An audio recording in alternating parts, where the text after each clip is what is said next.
يا لطيف، هزة أرضية تضرب مدينة مغربية قبل قليل. اهتزت الأرض 4 مرات خلال الساعات أو الوقت القليل الماضي. تفاصيل جديدة عاجلة وردتنا الآن لنتعرف عن تفاصيلها. اللهم لا تقتلنا بغضبك ولا تهلكنا بعذابك وعافنا قبل ذلك. اللهم احمي المغاربة من الهزات والزلازل والفيضانات وكل الكوارث الطبيعية. قبل البدء لا تنسوا الإعجاب بالفيديو والاشتراك معي لتتوصلوا دائما كل جديد الأخبار المغربية. شكرا جزيلا لكم. والآن بعجلة إلى التفاصيل. شهدت عدة من المناطق بإقليمي الحوز وتارودانت ليلة الاثنين والثلاثاء 26 و 27 غشت الجاري تسجيل 4 هزات أرضية أحست بها نسبة قليلة من المواطنين.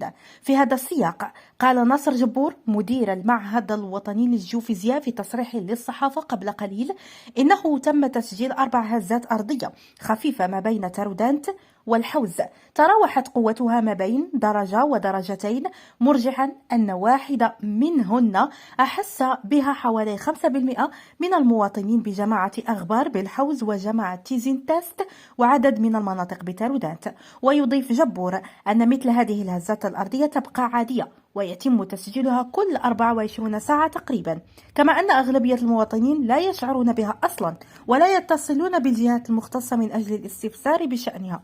وأشار إلى أن هذه الهزات الارتدادية الخفيفة يتم تسجيلها منذ زلزال الحوز يوم 8 شتنبر 2023 ويمكن أن تستمر إلى شهور، كما أن حوالي 95% من المواطنين لا يحسون بها أصلا. يشار إلى أن هزة أرضية قوية ضربت فجر أمس الاثنين سواحل البرتغال، غير أن مغاربة أحسوا بقوتها وتأثيرها في بعض المدن، خاصة أولئك المتواجدين بمدينة